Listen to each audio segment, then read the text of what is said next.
الحمد لله الأحد الصمد الذي لم يلد ولم يولد والصلاة والسلام على خير الخلق وأبزل البشر المبشر في التوراة بأحمد وفي القرآن بمحمد صلى الله عليه وسلم وعلى آله وأصحابه أجمعين.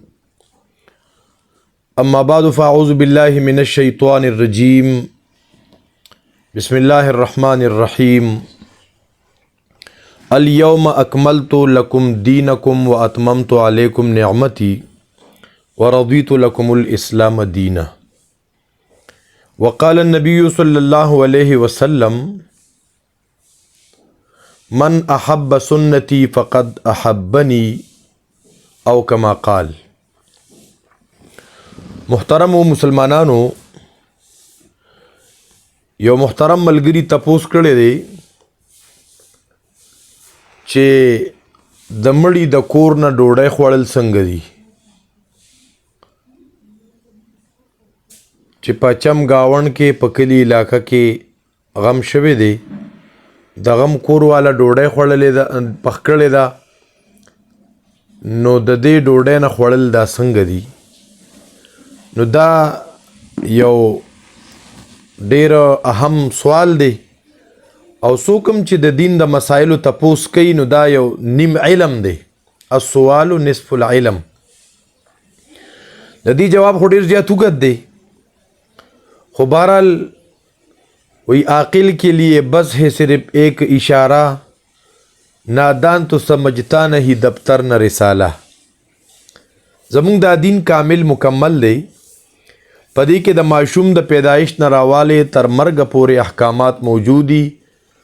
د بیت الخلا نه راواله تر د بیت الله پورې احکامات پدې کې موجود دي.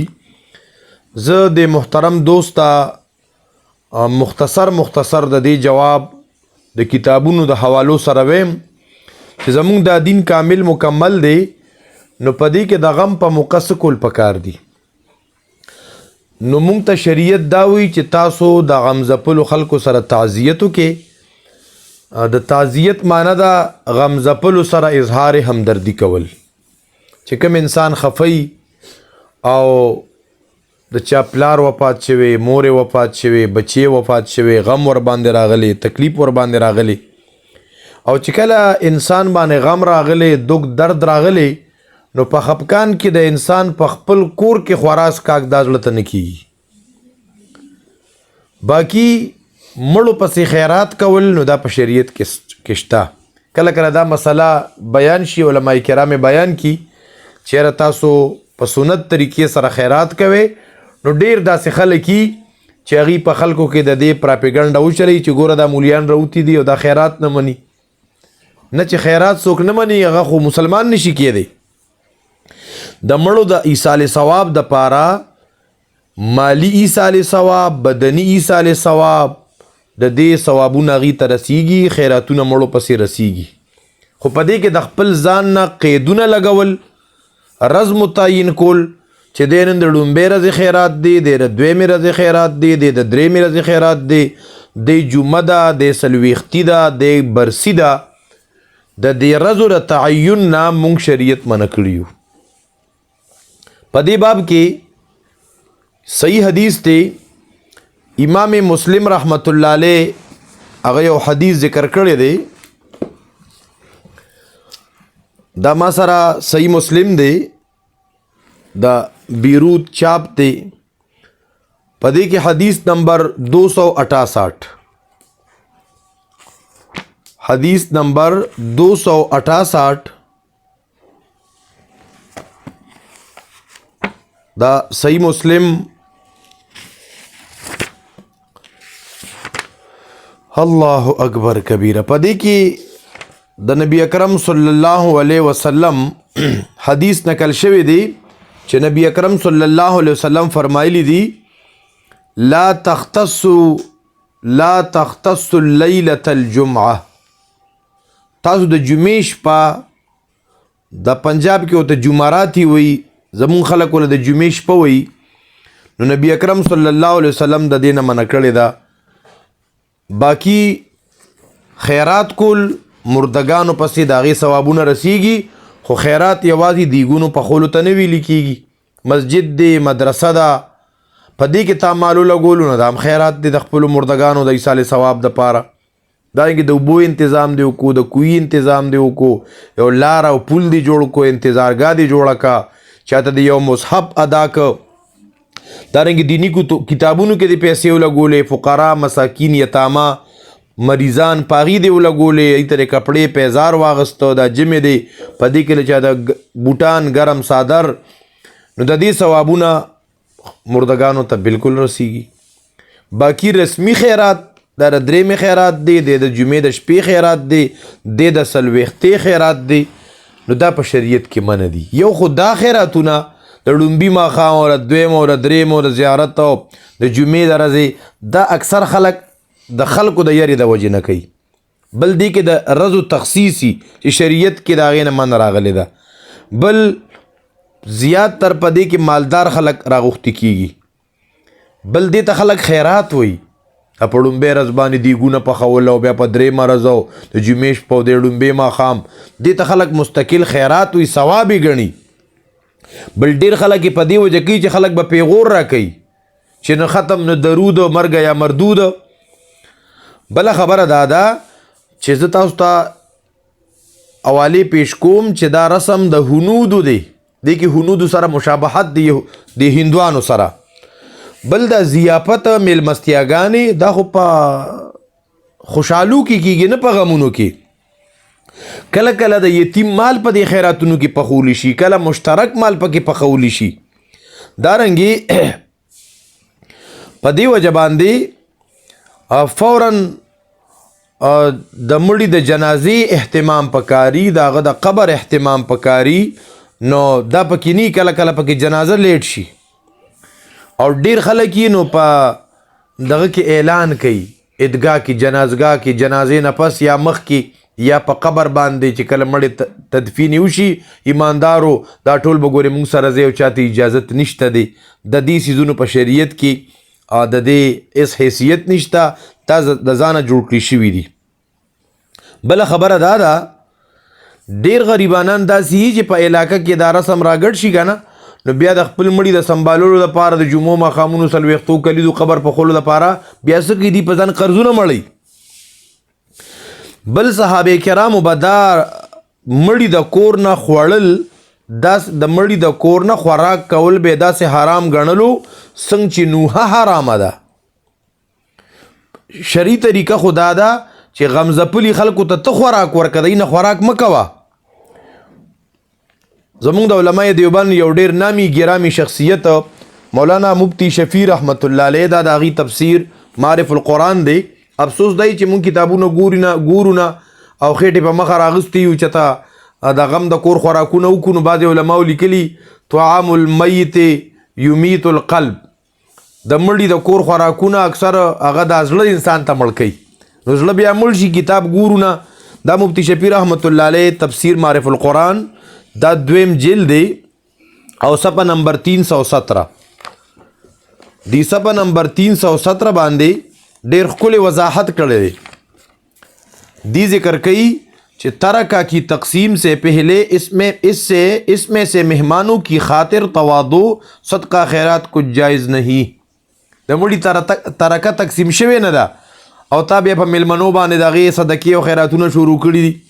اور بیا مفتی رحمت اللہ علیہ ذکر کی کہ اس طرح کے صدقہ خیرات کرنے سے مردے کو کوئی ثواب نہیں پہنچتا، بلکہ ثواب سمجھ کر دینا اور بھی زیادہ سخت گناہ ہے کہ دا سوک ثواب گنی دا نورم گناہ دا. دارنگی امام ترمذی رحمت اللہ علیہ حدیث ذکر کرے دے، دا ما سرا سنن ترمذی دے دا بیروت چاپ دے، پدے کے حدیث نمبر 1019 حدیث نمبر 1019 امام ترمذی رحمت اللہ علیہ دی یو باب قائم کړی دی. دا صفحه 501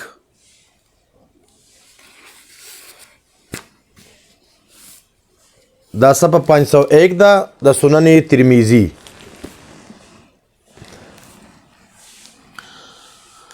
حدیث نمبر 1019 21 नंबर बाब दे प किताबुल जनाइस की बाबू मा जाआ फि त्वाम युस्नाउ लिअहलिल मय्यत बाब दे प बयान द आगा चे कम त्वाम अहली मय्यत त तैयारीगी अहली मय्यत तबा खुराक तैयारीगी पदी के रिवायत दी वबिही क़ाल हद्दसना अहमद इब्न मनीअ व अली इब्न हुज्र क़ाल हद्दसना सुफयान इब्न उयैनता अन जाफर इब्न खालिद अन अबी अन अब्दुल्लाह इब्न जाफर रज़ियल्लाहु अन्हु क़ाल लम्मा जाअ नअयु जाफरिन रज़ियल्लाहु तआला अन्हु क़ाल नबी सल्लल्लाहु अलैहि वसल्लम इस्नउ लिअहलि जाफरिन तुआमन फ़इन्नहु क़द जाअ मा यशग़लुहुम चिकला द जाफर रज़ियल्लाहु द मर्ग इतला राला च जाफर पे हक रसेदले दे नो नबी अलैहि सलाम ऐलान को द जाफर औलाद त डोडे वर के प दीवान गम रागले दे दा रिवायत इमाम तिरमिजी रहमतुल्लाह अलैह खपल सुनन के जिक्र करे दे दारंगी सुनन अबी दाऊद दी के हदीस दे हदीस नंबर 31-32 हदीस नंबर 31-32 पसुनन तिरमिजी के दी की दक्का रिवायत जिक्र करे दे 31 और 32 नंबर हदीस बाबू सुनअत त्वाम लिअहलिल मय्यत देखिम द अब्दुल्लाह इब्न जाफर उन्होंने रिवायत दी नबी अलैहि सलाम फरमाइली इस्नउ लिआलि जाफरिन त्वामन फ़इन्नहु क़द अताहुम अम्रुन शगलहुम द जाफर औलाद त डोडे वर के पदीबान गम रागले दे 2588 बीरूती सुनन अबी दाऊद दारंगी इमाम इब्न क़य्यिम रहमतुल्लाह अलैह शेखुल इस्लाम अगी ज़ादुल मआद किम जिक्र किया चे इन्न अहलल मय्यत ला यतकल्लफून तुआम लिन्नास दा खलक पदी मुकल्लफ नहीं जी पदी गम रागले खल्क तब डोड़े तैयारी बल्कि शरीयत हुक्म करे चे खलक दी द पारा तैयारी की खा दा इबारत इब्न हम्माम रहमतुल्लाह अलैह फतहुल क़दीर किम जिक्र कई मुल्ला अली क़ारी रहमतुल्लाह अलैह मिरक़ात किम जिक्र कई दा मुफ्ती रशीद अहमद लुधियानवी रहमतुल्लाह अलैह दा दागी अहसनुल फतावा दा और दा जिल नंबर 1 दे सफ़ा नंबर 355 दा सफ़ा नंबर 355 दिन तपूस शवे दे चे द मड़ी कोर वाला डोड़े तैयारी खल्को ला पके दावत और द वादो गुनता तरतीब पकी हुई नो दी जिक्र कई पसफ़ा 355 ए दावत मुरव्वजा दा चिकम दावत मुरव्वजा दे नाजायज़ और बिदत है खा बिदत देर ख़तरनाक चीज़ दे मुहतरमो दा पुख्तानवी खेटा खुद लान दे दा तो खुदा का द मड़ो खैरातूनो ख़त्मूनो पसे गर्जे खुराकूनो पसे गर्जे खु बिदत के बा मुब्तला शे वही ए हकीकत में हुनूद की रस्म है पदी के हिंदुआनु सारा मुशाबहत दे और ब्या जिक्र कई शरीयत में गमी के मौका पर दावत मशरू नहीं है पर शरीयत के द गम पर मौका दावतुना निश्ता और ब्या दा अहसन फतावा मुफ्ती रशीद रहमतुल्लाह अलैह रशीद अहमद लुधियानवी रहमतुल्लाह अलैह जिक्र कई इन दावता शुरियत पी सुरूर ला पी शुरूर दा दावतुना चिरी दा खुशालू चीज़ दा गमूनु चीज़ न देखा बल दा दावत चे दिन खलक लाजिम गणी और दारंगे अक्सर पदे के दना बालिग यतीमाना मालमी और दी दावत न मकसूदी साल सवाब नहीं रिया और खल्क तजान खुदली और रिया और जान खुदल दा खुजान त शिरक असगर दे दारंगे नूरम गण नुकसानात जिक्र कड़ी दी नो लिहाजा द दीन इंतहाई इज्तनाब पकार दे दा मुफ्ती रशीद अहमद रहमतुल्लाह अलैह अहसन फतावा दा शमाइल कुबरा वालम अवल जिल के उमदक्का इबारत जिक्र करे अहमद रज़ाहान बरेलवी से दागी अहकाम शरीयत किताब दे पाए कि हम दा खबर जिक्र करे द मुड़ी खल्क त डोड़े और कौल पकार दी दई पकुर मिलमान की दिन दी पकार दारंगे फतावा रशीदिया पदी के रशीद अहमद गंगूही रहमतुल्लाह अलैह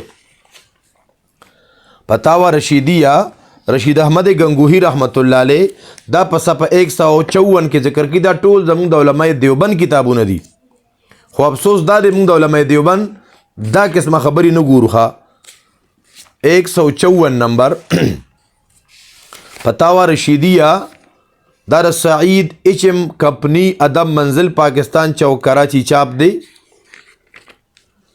او دا 1992 سن طباعت تے پدی کے ذکر کئی مڑو پسی تیجوا دا دریمال او لسما دا سب بدعت دولالہ ہے، کہیں اس کی اصل نہیں. دارنگی دی قیود سردا نورم بدعت گرزی ہوئی. بیا پا سپا 159 بانے ذکر کئی سپا 159 وی دا مڑی پکور کے دا خوراکونا اے تو خود ناجائز مکروہ تحریمی ہے چند وجوہ سے. ایک تو یہ کہ بحر رائق اور دوسری کتابوں میں تصریح ہے کہ ضیافت و مہمانی خوشی اور شادی کے موقع پر تو مشروع ہے، نہ کہ برائی اور مصیبتوں اور غمی کے موقع پر. دادا مفتی رشید احمد گنگوہی رحمت اللہ علیہ فتاوی رشیدیہ داغی عبارتو دارنگی فتاوی حقانیہ اغیم ذکر کری دی.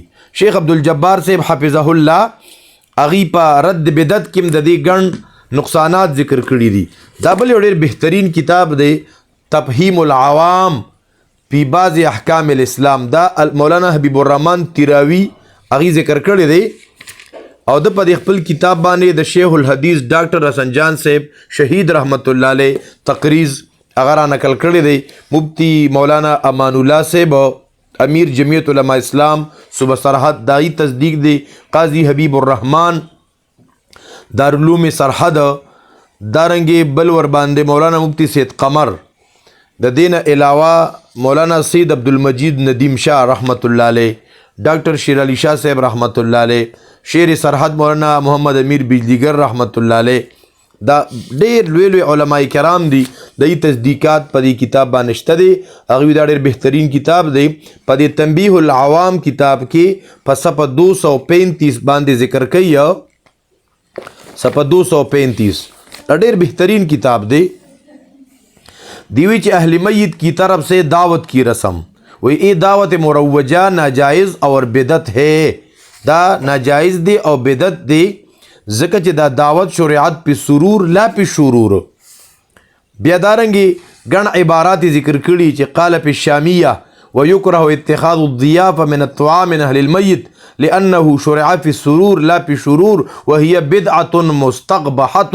دا وی دیر ناکارا و خطرناک بدعت تخا. او دا پا دی بانی دا ټول کتاب په دې مسائلو باندې لیکلي دی. او د پکې ذکر کړي دا کوم خلک چې د مړي د ډوډۍ پسې ګرځي کنه چې یو ځای کې مړی شوي او دی بس خاص د 11 بجې نه پس ډوډۍ ته ځي. دی وایي دا اصل کې دا عباد البطن دي، دا د ګیډې بندیګان دي. د دې نه علاوه مونږ سره المنهاج الواضح راہ سنت د شیخ الحدیث مولانا سرفراز خان صفدر صاحب رحمت اللہ علیہ دار دی کتاب دے. بہترین دا بدعاتو اپریشن اکڑے دے 264 نمبر صفحہ بانے ذکر کئی صفحہ نمبر 263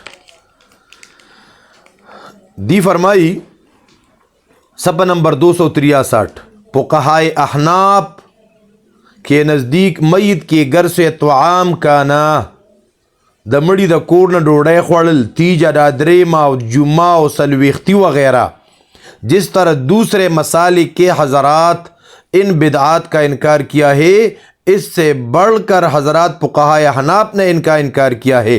بیا ذکر کی علامہ طاہر ابن احمد الحنفی خلاصۃ الفتاوی کے ذکر کی ولا یباح ندی روا اتخاذ الضیافت عند 3 ایام لان الضیافہ ذکر ضیافت چی دی نو یتخذ عند السرور دا خلق پا خوشحالو کی کئی. بیاوی صوبہ سرحد اور بعض دیگر علاقوں میں ای بدعت رائج ہے. زمونگ دا دیوبندہ مشران والا بدعت ہوئی پدے نپوئے گم چی سنگا سارا دا پوئی بعض خلق خو اللہ علم چی کتابونے ندی کتلی او کنا گیڑا پی زورا وردا چی دا مڑی دا دپن کیدو نا بعد دا رنبیش پا دا غن کلیو دا علاقی خلق راجمی خوراکونا کئی سوک ولا شوموی سوک ولا سوی. بیا ذکر کی چی امام قاضیحان رحمت اللہ علیہ ذکر کی ویکرہ اتخاذ الضیافہ فی ایام المصیبہ دا مصیبت پرازو کی دا چیز صحیح نہ دے. بیا دا فتح القدیر عبارت ذکر کرے ویکرہ اتخاذ الضیافہ من الطعام من اہل المیت بیا د علامه قسطانی رحمت الله علیه دغه عبارت ذکر کړی و یکره اتخاذ الضیافه فی هذه الايام. بیا د فتاوی علمگیری عبارت ذکر کړی ولا یباح اتخاذ الطعام 3 ایام. او دارنګي د علامه حافظ الدین محمد بن شهاب کردری الحنفی دغه عبارت ذکر کړی دی چې ويكره اتخاذ الضيافه 3 ایام واكل علينا مشروعه للسرور ويكره اتخاذ الطعام في اليوم الاول والثالث وبعد الاسبوع. وې دا سيزونه نارواري دا درېمې او دا څلوېښتمه او پنځېستمه. امام نووي رحمت الله علیه شرح منهاج عبارت ذکر کړی قبر پر تیسرے دن اجتماع کرنا गुलाब और अगरबत्तियाँ तकसीम करना मखसूस दिनों के अंदर रोटी खिलाना मसलन तीजर अदरे में खुराक वगैरह वगैरह 40वां दा टोल सब के सब उमूर बिदअत ममनुआ है. द मुल्ला अली कारी रहमतुल्लाह अलैह इबारत ज़िक्र करे दे मिरकात जिल्द नंबर 5 सफ़ा नंबर 482 दा मजमूनी पदे बाने चलोली दे और ढेर पखकुल अंदाज की چې دا درېمې څلوېښتمې د دې دا خوراکونه دا ناروا دي. د دې نه علاوه محترمو دا د شیخ الحدیث مولانا گوهر رحمان رحمت الله علیه کتاب دی تبهیم المسائل. تبهیم المسائل په دې کې ذکر کوي په صفحه نمبر 317 شیخ گوهر رحمان رحمت الله علیه دا یو ډېر बेहतरीन शेख الحدیث تیر شوی دی वही मैयत के इसारे सवाब के लिए सदका देना गरीबों को खाना खिलाना कारी सवाब है. द मड़ी द इसारे सवाब द पारा चाहता खुराक वरकुल गरीबाना होता सदका कवल लेकिन मौत के बाद 3 दिन तक लोगों को खाना खिलाना सही नहीं है खिलाफ सुन्नत है. दारंगे पदम पदी जुमो सलवेख्तो बांधे बेहतरीन अंदाज के रद्द करे दे. द देना अलावा दा फतावा मुफ्ती महमूद द मुफ्ती महमूद रहमतुल्लाह अलैह फतावा هغه پدې کې فتوی را جمع شوي دي. نو پدې کې عمدک خبره کړې ده چې دا درېمه او دا د مړي د کور خوراکونه دا ټول ناروا دي. دارنګې تانوی صاحب رحمت الله علیه دای کتاب د اصلاح الرسوم هغه وایي صوم و دهم و چهلم و غیرهما بدعت است و ماخوذ از کفار هنود است. بیا کفایت المفتی کی مفتی کفایت الله رحمت الله علیه ذکر کوي تیجا 10 او چهلم دا بدعت دی سلویختی بدعت دی د درېمو دا خوراکونو دا بدعت دی فتاوا دارالعلوم دیوبند لیکلی دی. دارنګې غنو کتابونو مسائل د شرک و بدعت دا مولانا قاسمی صاحب رفعت قاسمی صاحب اغیم لیکلی دی او انتصار کې حضرت شیخ القرآن رحمت الله علیه د دې تفصیل کړی دی. محترمو په دې ډېر کتابونه ډېر شي دي او غنې حوالې ما را جمع کړي دي خو چې تاسو باندې بوج را نشي لہذا اوسه پورې چې کوم مسلمانانو د مړي د کورونو خوراکونه کړي خاص کر په خپل کلی او په علاقه کې یا د دې شوقیانی هغه توبه وباسي چې خپل ور سره موږ تعاون نشو کولی غم تی نشو سپکولی چې د غم د کور نه خوراکونه نه کوو. الله دې موږ او تاسو له عمل کولو توفیق نصیب کړي. واخر دعوانا الحمدلله رب العالمین.